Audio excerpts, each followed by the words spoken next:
Civil rights hero John Lewis passes away. The media confidently explain that the United States has failed at fighting coronavirus.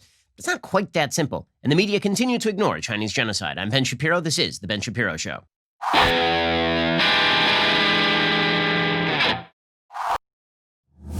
The Ben Shapiro Show is sponsored by ExpressVPN. Surf the web with peace of mind. Sign up right now at expressvpn.com/Ben. We're going to get to all the news in just 1 second, and much news there is. But first, I told you back in January you might want to think about diversifying into precious metals. Was I right?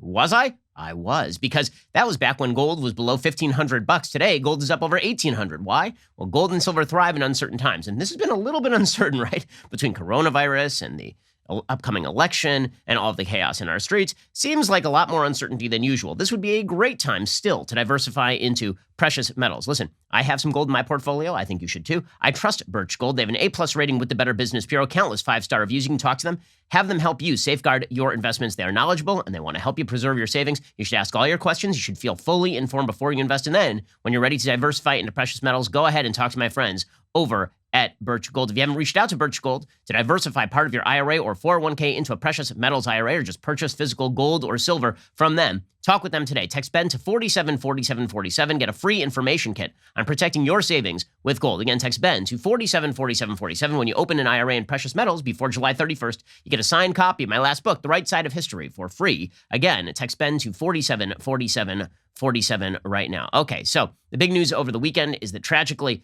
Congressman John Lewis passed away at the age of 80. Now, you don't have to agree with all of John Lewis's priorities as a legislator to recognize that he was indeed an American hero, that his role during the civil rights movement, he was the last living man who spoke at the Martin Luther King March on Washington. His role in the civil rights movement as an activist fighting for racial equality and for the rights of Black Americans is unquestioned and good, obviously.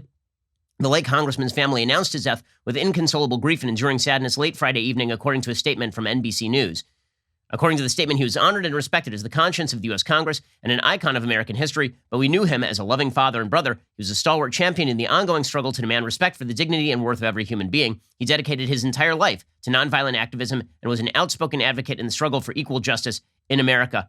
The son of sharecroppers, Lewis was drawn to the civil rights movement as a teenager, participated in lunch counter sit-ins in the early 1960s. By the way, those lunch counter sit-ins were incredibly successful because essentially they helped shame corporations into opening up their lunch counters through actually non-governmental means. He later became the youngest member of the Big Six, the colloquial name for the group of civil rights leaders, including MLK, who organized the March on Washington. He received all sorts of bipartisan tribute. Senate Majority Leader Mitch McConnell praised Lewis's civil rights work, talked about the humbling experience of joining hands with John as members and members of Congress in singing "We Shall Overcome" at a 2008 ceremony honoring his friend, Dr. Martin Luther King Jr. President Trump and First Lady Melania Trump put out a statement via Trump's Twitter account. Obviously, he and Lewis were not on speaking terms. Lewis certainly not a Trump fan. I believe he boycotted the inauguration, but Trump put out a statement saying, "Saddened to hear the news of civil rights hero John Lewis passing. Melania and I send our prayers to him and his family." Vice President Pence considered Lewis a colleague and a friend, said he was unfailingly kind and that his, quote, selflessness and conviction rendered our nation into a more perfect union. His example will inspire generations of Americans. And President Obama said that he, quote, loved this country so much he risked his life and his blood so it might live up to its promise. And through the decades, he not only gave all of himself to the cause of freedom of justice, but inspired generations that followed to try to live up to his example. He is part of the shared history that we all have as Americans, and the country is lesser for the loss of John Lewis. That does bring us to a Fox News poll. There's a Fox News poll out today, and this is not about President Trump. This is about our shared values. I have a book coming out tomorrow called How to Destroy America in 3 Easy Steps. Right now, it's ranked in the top 3 over at Amazon. I think the reason for that is because there are a lot of questions about whether we can hold together as a country. In order for us to hold together as a country, we have to share some common values. Those values are the values of the Declaration of Independence, that all men are created equal, regardless of race. We all have equal rights before the law, that we have rights that pre-exist government, that government was created in order to protect all of those rights. And what you see from the civil rights movement heroes is that these are folks who are invoking the promises of the Declaration of Independence, who are invoking the promissory note. This is the language of Martin Luther King Jr. Invoking the promissory note is the language of Frederick Douglass, suggesting that those values were not only useful but eternal and universal, and that the failure of the United States was to live up to its own values. And the story of American history is the progress toward the fulfillment of the values expressed in the Declaration of Independence. Indeed, what makes the founders heroes rather than villains is the fact that they helped the world progress away from values that stood against those universal Enlightenment values those values that all men are created equal and that we have liberty that pre-exists government. Right? Those values are good. The failure of our education system, the failure of our media, the failure of our elites to re-inculcate this message means that the country is on the verge of falling apart. And that's what you are seeing in the streets today. What you are seeing is a whole group of young Americans, minority Americans, who have been taught that the American dream is actually a lie. The 1619 Project, which is a pseudo-history dedicated to the proposition that America is inherently evil. Right? That pseudo-history has become the mainstream history in so many of our institutions. And you can see the gaps in terms of age and race on these questions. I mean, listen, you can understand why if you're a black American, you looked at American history, which is replete with Jim Crow and slavery, you would look at America's founders skeptically. But that's missing the story. The story is that the founding fathers moved America away from a system of slavery and toward a system of freedom. That it was indeed the civil rights leaders who saw in the promises of the Declaration the lever by which they could move the country forward away from the brutality of bigotry and toward tolerance. The story of America is the story of 1776. It is not the story of 1619. But that's not the story that's been promulgated to America's young people, and it's not the story that's been promulgated to black Americans and Hispanic Americans, particularly by these poll numbers.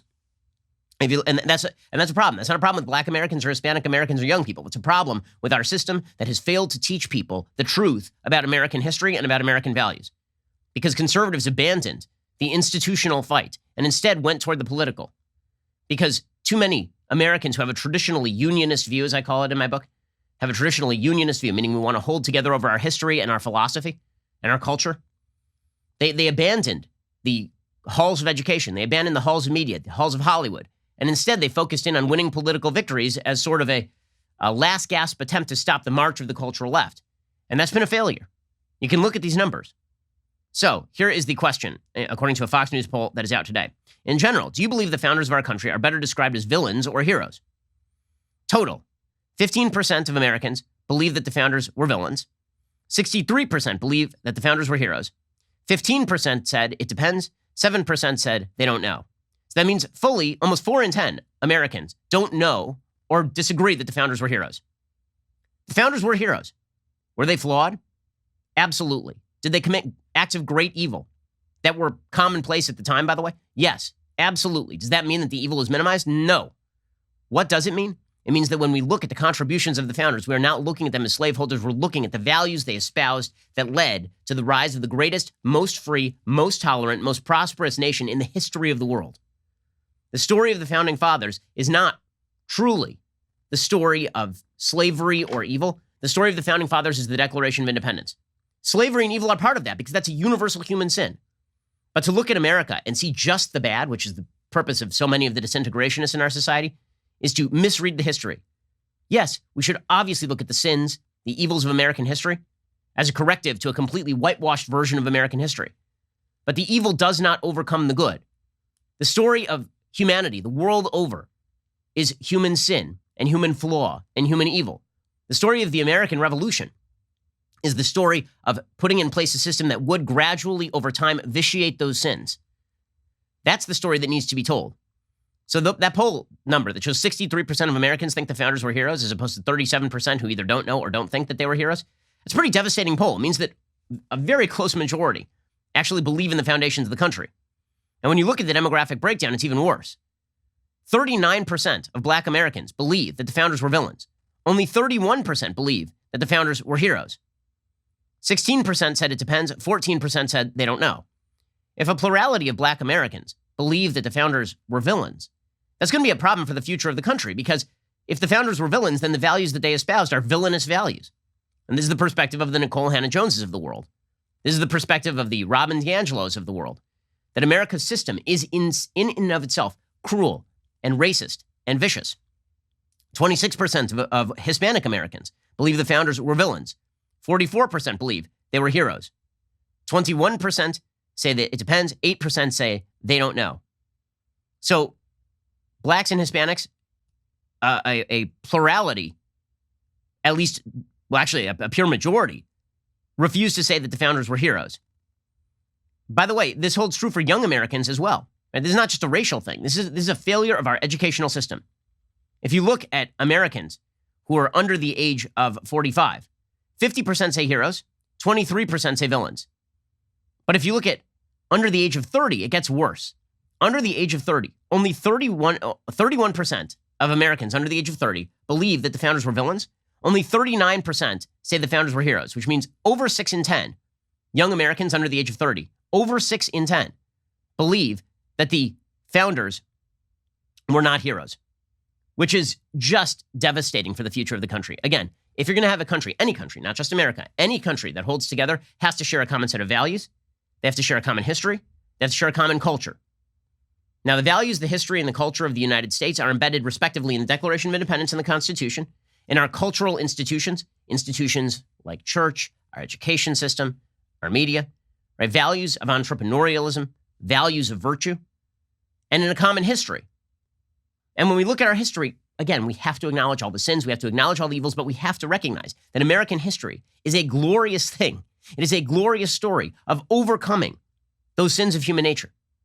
Our inability to teach young people this, our inability to teach that the promise has been extended to minorities and that the story of America is the flaws of human beings failing to understand the reality and the truth of the founding principle and then the gradual realization of that principle. That failure has deep and abiding consequences, and you can see those consequences in the streets today as violence continues, as the country overwhelmingly feels like it is falling apart. That feels right. It feels like it's falling, but a lot of people are going to blame Trump for the falling apart of the country. That is not right. These are long-term trends. They've been, I'd say, catalyzed by President Trump's election because there was a feeling among members of the left that they had captured the Democratic Party and that they could gradually move the Democratic Party toward their goal, which was the dissolution of the system over time, that they would never lose again. And then when President Trump won, it was like a shock to the system. They couldn't take it. And so that has catalyzed so much of the opposition and so much of the rage that we are seeing right now. So what does that mean? It means that if Trump loses, then presumably a lot of the rage and opposition will be integrated back into the Democratic Party as opposed to being sort of outside the system more generally. But it doesn't mean that the overall threat to the American system is gone. It just means that it goes back underground into the halls of the Democratic Party where the battle really rages. You saw this during the Obama administration when the sort of roots of the AOC squad versus the Nancy Pelosi, quote unquote, traditionalists started to build, right? That broke out into the open after Trump's election. But you could see that it was building a lot earlier than that. I mean, the Ferguson riots were happening during Barack Obama's presidency. So obviously there was this outraged belief by a huge number of Americans that America was endemically wrong and bad and evil. They may have used the Democratic Party as a vehicle for expressing those values in terms of politics, but they've been generally unsatisfied with that over time, which is why, again, there was so much, I think, resistance to Hillary Clinton as a nominee. It's why Bernie Sanders was so successful, despite the fact that he's an octogenarian communist, or maybe because of the fact that he's an octogenarian communist. Bottom line is this. If we don't reinculcate our values, America's going to fail. If we do not reinculcate the values of America's founding, America is going to fail. And there's no excuse for that. We are the freest, most prosperous, most tolerant country in the history of the world. The fact that may not have been true historically, it is certainly true now. The idea that America ought to be living on razor's edge at this point in time is patently absurd, except for the fact that we have undermined all of the values that we share. Now, I don't mean for that to be a book pitch, but essentially is. You should go check out my book, How to Destroy America in 3 Easy Steps. It comes out tomorrow. It is available over at Amazon.com as well as everywhere else that you buy books. You can go check it out right now. In just a second, we're going to get to your COVID-19 updates. First, we're home more than usual these days, but it's still hard to keep a close eye on things. More deliveries means more boxes left unattended, more opportunities for packages to go missing. Thankfully, there's Ring.com. I have 2 separate friends who have had their mailboxes robbed in recent weeks. Because of Ring.com, they were able to give the footage directly to the police, who were able to track down the people who were doing the stealing. Ring is on a mission to make neighborhoods safer. Their home security products are designed to give you peace of mind around the clock. From video doorbells and security cameras to smart security lighting and alarm systems, Ring has everything you need to make sure your family and belongings are safe and secure anytime, anywhere. And with the all-new Ring Video Doorbell 3, you can keep an even closer eye on things than ever before. Ring gives you video protection at every corner. Video doorbells let you answer the door and check in on your home anytime. Keep an eye on your doorstep. Speak to delivery people when you can't come to the door. With outdoor security cameras, you can check in on every part of your house. Never miss a moment. Smart lighting brightens up blind spots, makes sure you always come home to a brightly lit house. Get a special offer on the Ring Welcome Kit when you go to ring.com/Ben. That welcome kit includes the Ring Video Doorbell 3 and the Chime Pro. It's all you need to start building custom security for your home today. Just go to ring.com/Ben. That is ring.com/Ben and get a special offer on that Ring Welcome Kit. We rely on it in my home. You should too. Go ring.com/Ben. That is ring.com/Ben. Okay, so on COVID-19. COVID-19 continues to spread almost unchecked throughout the country at this point. It is not restricted to red states. It is happening pretty much everywhere. You can look at the uptick in cases across the country. There's an uptick in places like Ohio. There's an uptick in places like Montana. There's an uptick in places like Maryland, which is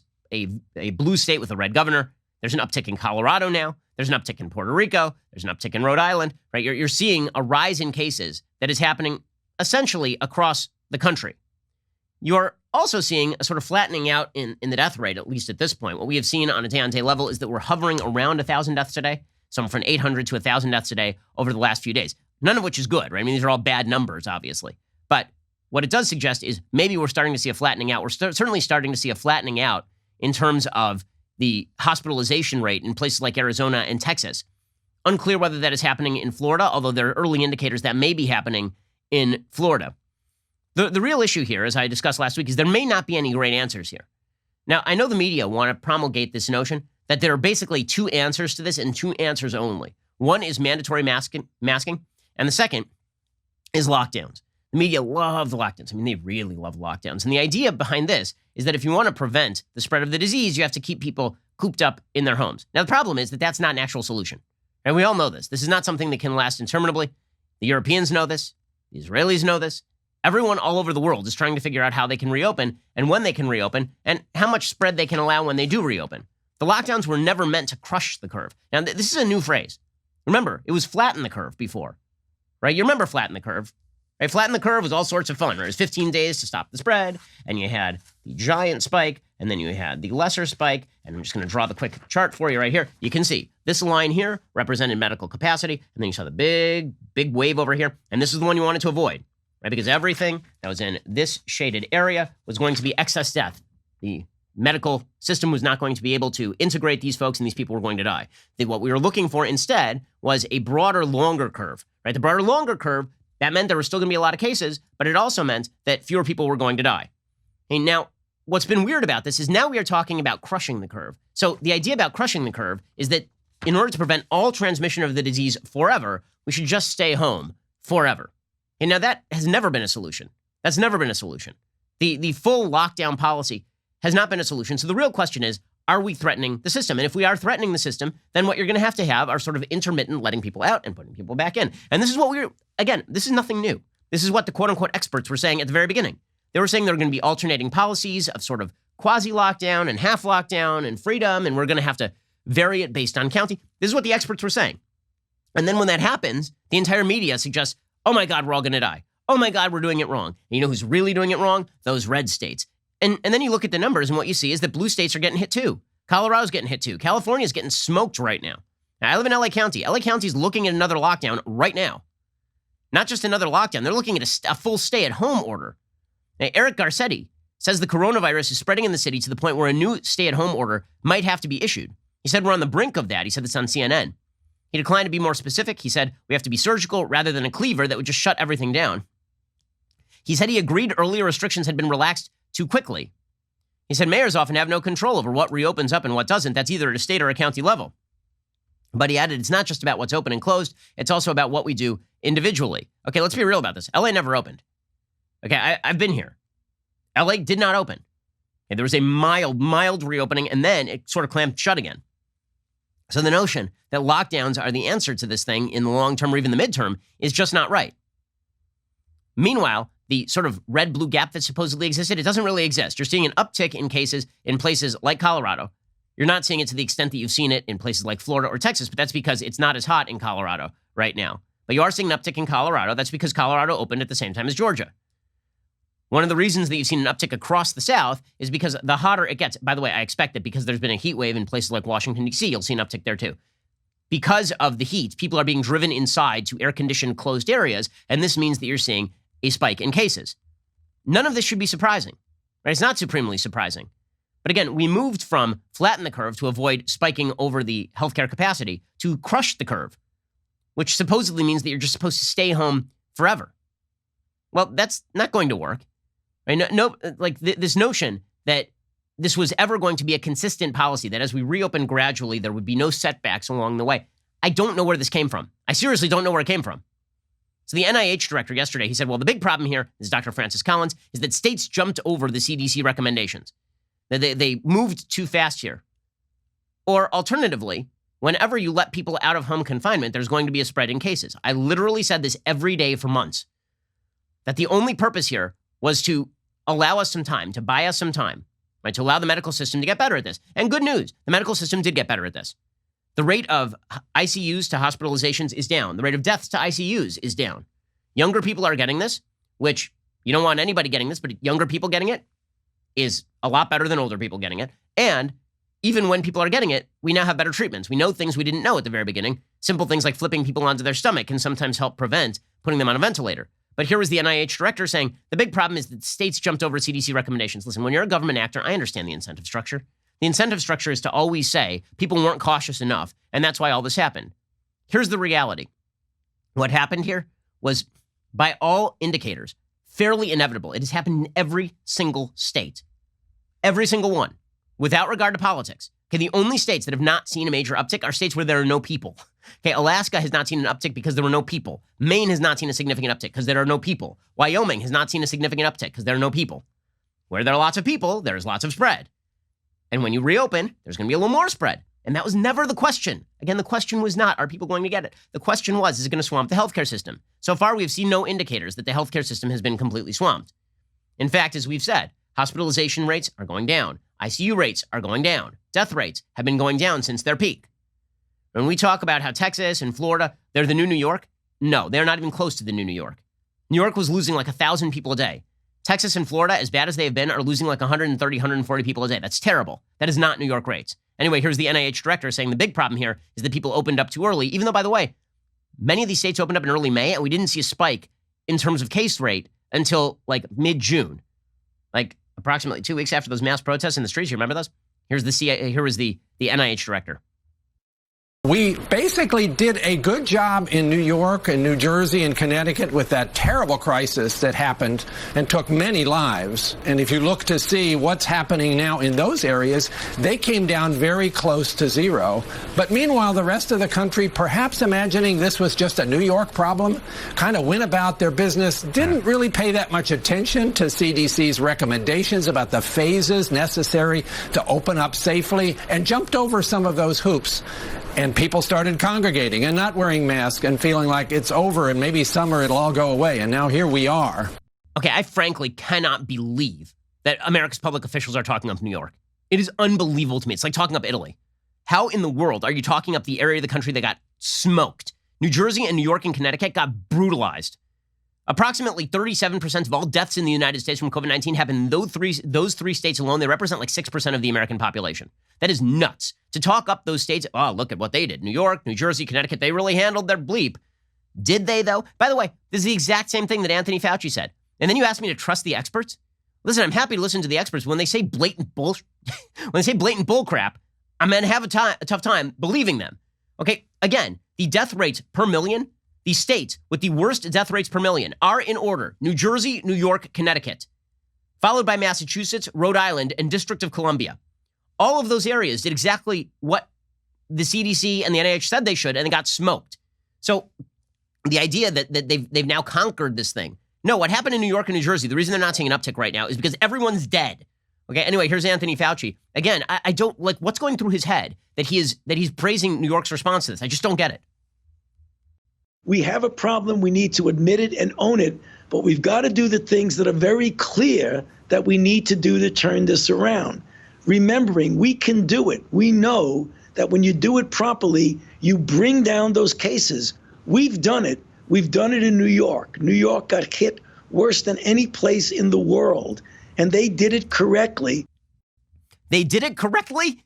How did they do it correctly? Everyone died. Like, what? What? Okay, we're going to get to more of this in a second. You wonder why we can't have unity? Why we can't have nice things? We can't have nice things because our experts are telling us stupid stuff like that. I'm sorry, that's dumb. That's just dumb. Okay, and I've been a Fauci defender. I've been saying he's doing the best he can. He's operating off the best info. But when you just spill blatant crap into the public like New York did it right, I don't know what to tell you. Okay, that's just obviously not true. By every available metric, that's not true. Okay, we're going to get to more of this in just 1 second. First, as we slowly adjust to the new normal, we still need to be smart about how we do business.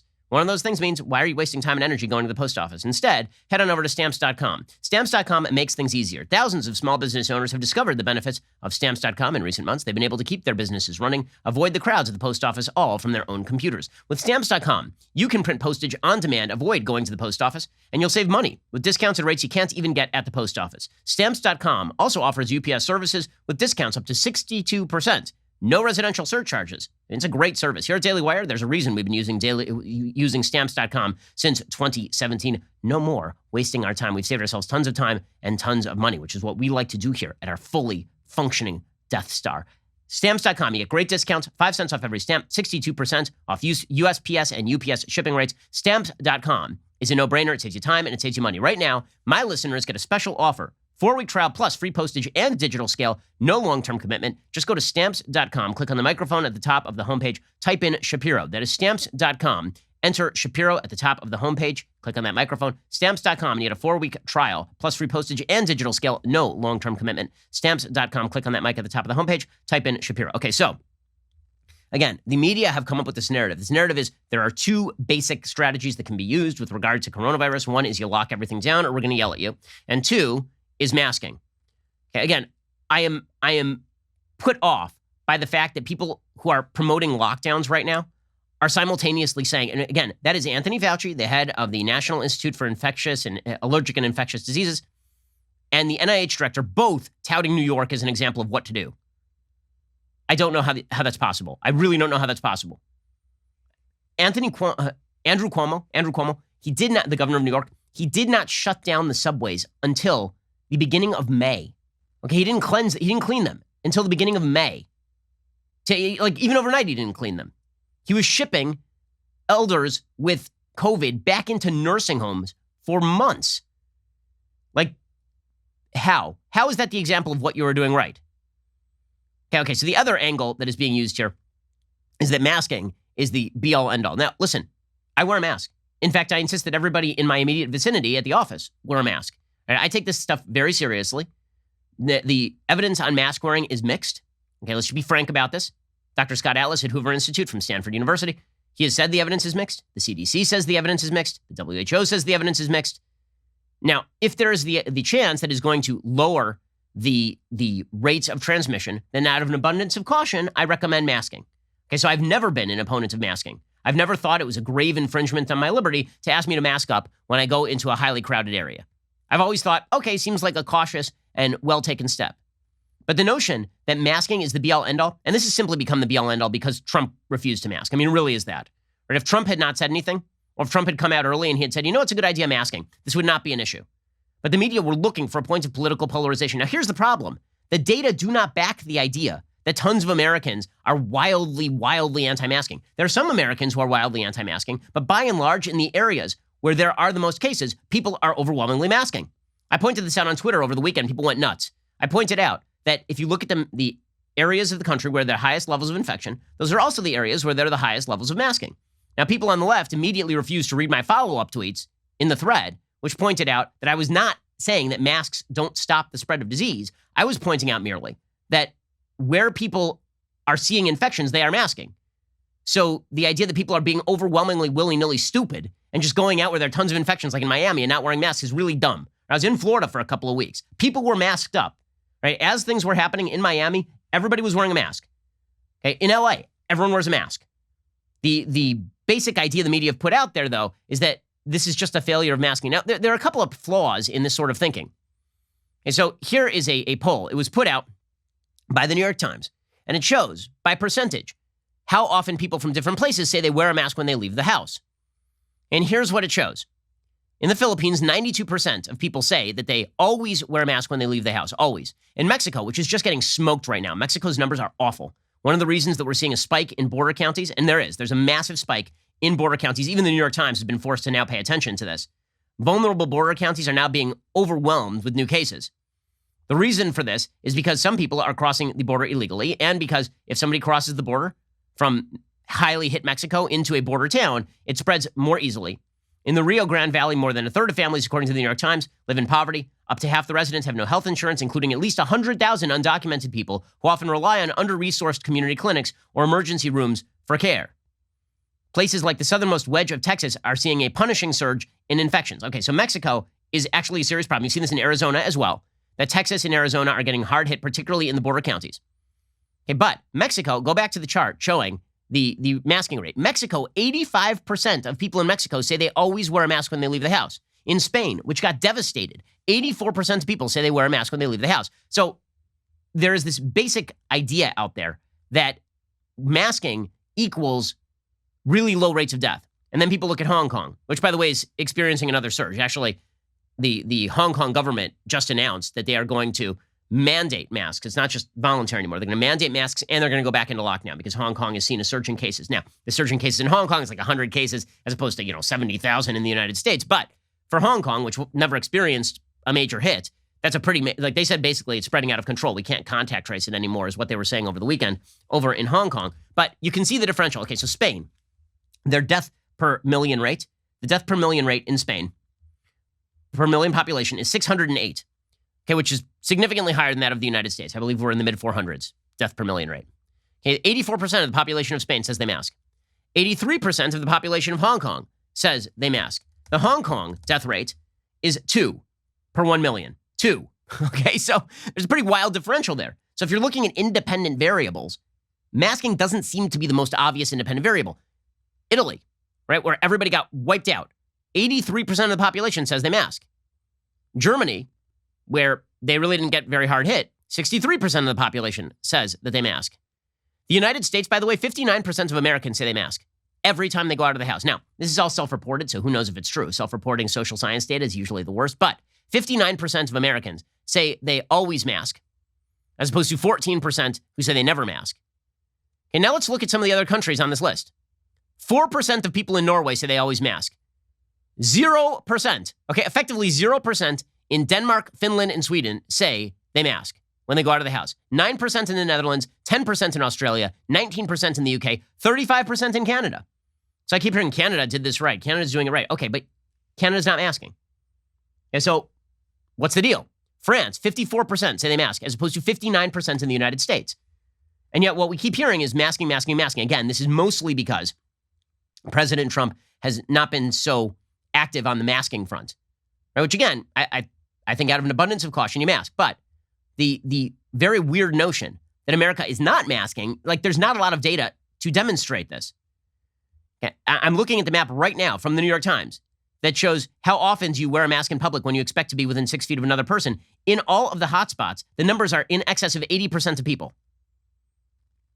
Certainly in excess of 75% of people say that they always wear a mask when they are with other people, and nearly everyone else says frequently. Very few people say rarely or never. Okay, but the narrative of the media is that there are only two things that can shut this down. Lockdown, which is never going to be a long-term solution, and masking, which most people in America are adopting. And yet the thing is still spreading. Why? Well, there are a few reasons. One, community spread never stopped. America's a very big country.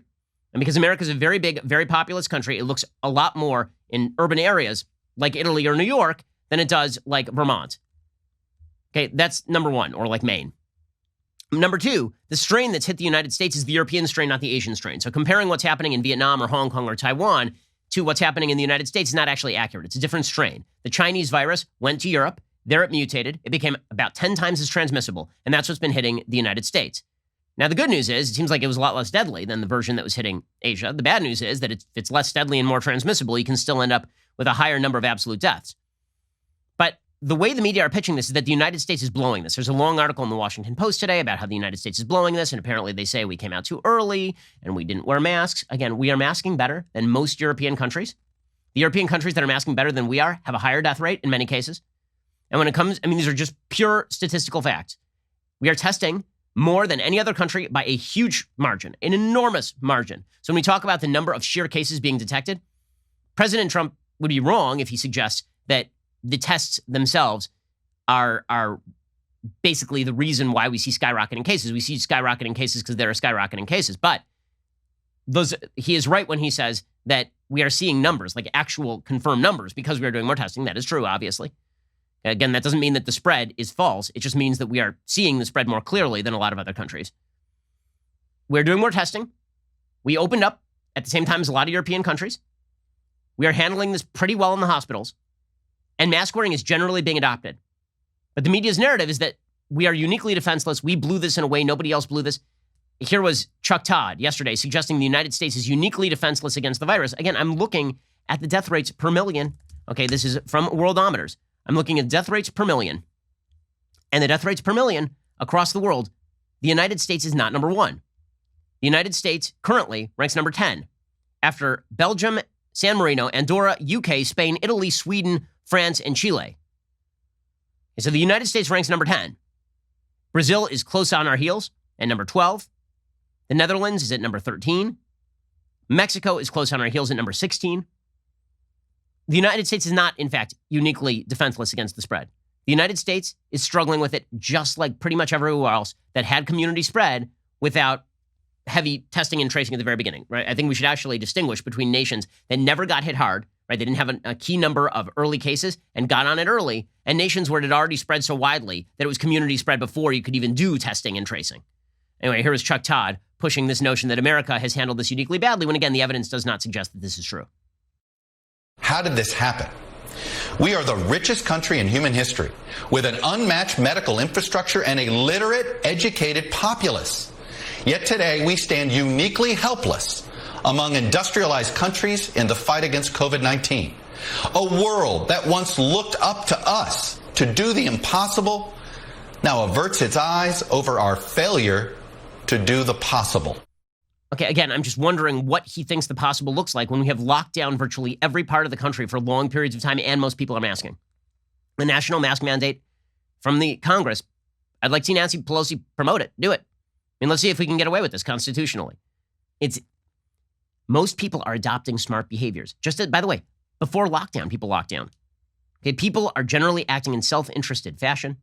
The lockdowns helped slow the spread, which is what they were supposed to do. They were never the full-on answer. Yeah, but this is the narrative. The narrative is that the United States has blown it in every way, except for the Democratic areas, which have done incredibly well, like New York, New Jersey, and Connecticut, which is just a joke. Yeah, that is not correct. How this thing got political, as opposed to everybody is struggling with the right answers in an unprecedented time, I think it's pretty obvious that all we are seeing right now with COVID is just sort of the final iteration of a country's dissolution. It seems like that is really what is happening here. Hopefully, with the help of God, this is not, the final period of the American epic. I don't think it is. But it certainly feels that way when we can't even get our bleep together on recognizing decent intent for most people when it comes to trying to handle a global pandemic, which, by the way, is, again, rising in many areas that are not the United States. Okay, in just a second, we're going to get to President Trump. He did an interview with Chris Wallace. It was much ballyhooed. We'll talk about it in just a second. First, my new book, as I've mentioned, How to Destroy America in 3 Easy Steps. It goes on sale tomorrow, Tuesday, July 21st, 6 p.m. Eastern, 3 p.m. Pacific. We will be doing a virtual live signing event on the day of release. With your purchase of a signed copy, you can write in a question which could be read and answered as I sign your book live on the air. Could be lucky you. You can pre-order your signed copy and write in your question at dailywire.com/Ben. The book covers 2 fundamentally different visions of America that are now on the table. One vision is unifying, the vision I've been talking about, the unionist vision, where we look at our shared philosophy, culture, and history, we agree on it, and we move forward together. The other disintegrates our country in the name of fundamental change. Narratives like Robin DiAngelo's White Fragility or the New York Times 1619 Project, these are classic examples of the disintegrationists. Disintegrationists look at cancel culture as a way to club everyone in submission and to use sheer power politics to destroy the foundations upon which we stand. How to Destroy America in 3 Easy Steps. It details how the disintegrationist worldview has gained so much cultural ground so quickly and offers a penetrating view of our culture, and it tells us where to go from here and how we can fight back. Again, that's dailywire.com/Ben to order your signed copy today. Join my live signing on Tuesday, July 21st. Also, 2020 has been an unbelievably insane year. Remember that time Trump was impeached? That happened this year. And the leftist media, they are not helping, obviously, when it comes to everything from COVID to racial politics. When you can't get the real story, you have to go outside the narrative and get the facts. So if you're a political junkie set on getting both sides of the story, get a reader's pass today from dailywire.com. You'll get access to exclusive op-eds from us, your podcast hosts, as well as guest writers, in-depth analysis from our Daily Wire reporters, on top of our regular breaking news. You can check out my latest piece, 5 reasons why the media's narrative about how we blew COVID-19, actually not correct. This membership tier is already a bargain at $3 a month. If you join today, you get your first month for 99 cents. You also get access to our mobile app, and you receive push notifications for breaking news and special content, as well as join the community of Daily Wire members who are actively commenting and discussing our content with each other. That's mobile, ad-free access to all of the Daily Wire news, exclusive op-eds, all of our podcasts on our mobile app, all for the low price of $1 And best of all, your dollars are getting you the news you need without the leftist spin. So head on over to dailywire.com/subscribe and join today. You're listening to the largest, fastest growing conservative podcast and radio show in the nation.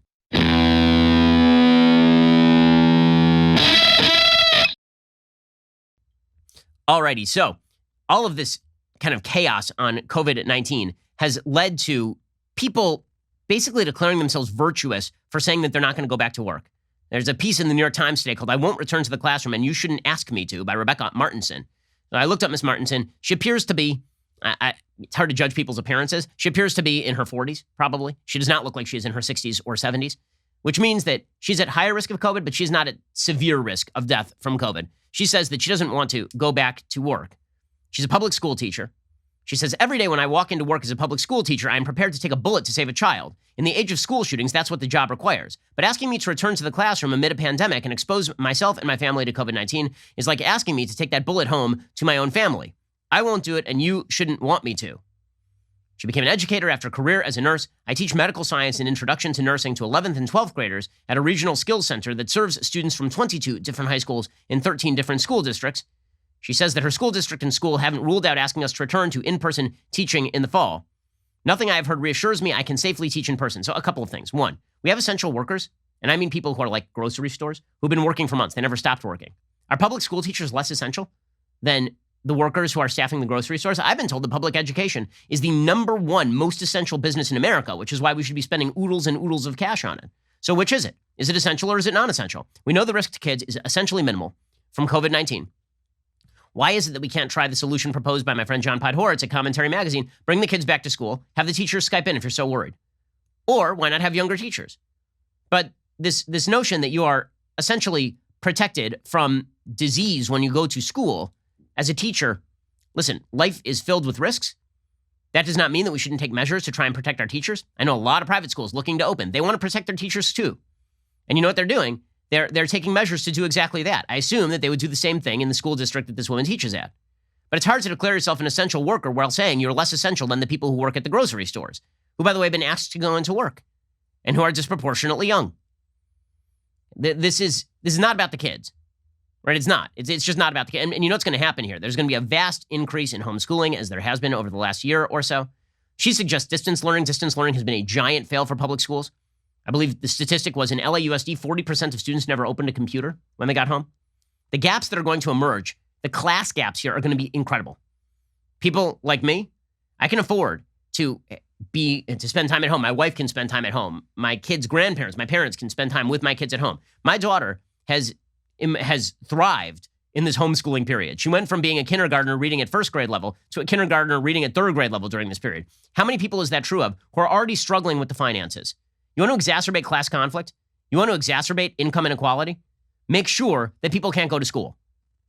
And so this narrative has some fairly significant consequences. Also, it happens to be anti-scientific. Europe has reopened its schools. The schools have not been the main vector of spread, particularly for younger kids. There's some evidence that junior high kids are spreading this thing, but that evidence is still not as rich as you would like. Certainly for young kids, the idea that young kids are supposed to stay out of school is kind of crazy. It's kind of crazy. And meanwhile, President Trump did an interview on Fox News with Chris Wallace. The media were all over it because Chris Wallace basically fact-checked Trump in real time. There's only one problem. Half the fact checks Chris Wallace actually said were not quite correct. Trump called him on them. He called Trump on some of them. I think it was a particularly horrible showing by Trump, but it did show that Trump's fluency with the facts is not all that high. It also shows some of the difficulties he's going to have with Joe Biden, mainly because he's trying to draw a two-pronged narrative against Joe Biden. Prong number one is that Joe Biden is senile and old and doesn't have it together. And then prong number two is that Joe Biden is a true threat to the country. Now, the way that you could do this is you could say Joe Biden is so senile and so crazy that his vice president's actually going to be president. You kind of have to wait until he selects a VP. If Joe Biden were to select a Kamala Harris, then you just attack Kamala Harris, right? You say Joe Biden is not the president, Kamala Harris is the president. That would be the line of attack I think that maybe Trump is waiting for here. But in the meantime, you have this bizarre dual message where Joe Biden is simultaneously deeply unthreatening because he's not alive and simultaneously super duper threatening because he's a socialist secretly. So here's President Trump to Chris Wallace talking about Biden doing an interview like this one. Again, this is, I don't know if this is going to be a particularly successful attack by the president here.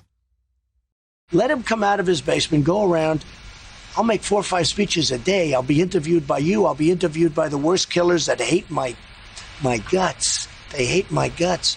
There's nothing they can ask me that I won't give them a proper answer to. Some people will like it. Some people won't like it. I agree with that. But look, You answer the questions. Let Biden sit through an interview like this.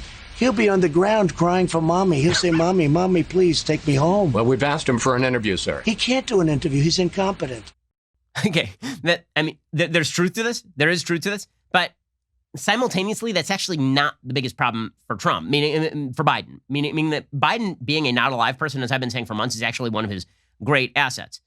Trump is the COVID has really hampered Trump's ability to campaign, just on a political level. Put aside his reaction to COVID, Trump's ability to campaign has really been stifled here. Trump's main pitch in 2016, one of them was he's a high energy dude, right? Hillary Clinton was stumbling into vans, and Donald Trump, same age, was running around the country, taking jets to 7 different places, doing these rallies, demonstrating high levels of energy.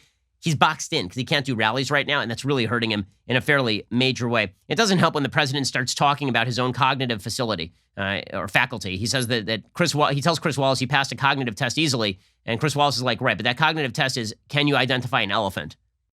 It's not the hardest test. No, but there's a picture and it says, what's that? And it's an elephant. No. You see, that's all misrepresentation. Well, that's what it was on the web. It's all misrepresentation. Because, yes, the first few questions are easy, but I'll bet you couldn't even answer the last 5 questions. I'll bet you couldn't. They get very hard, the last 5 questions. Well, one of them was count back from 100 by 7.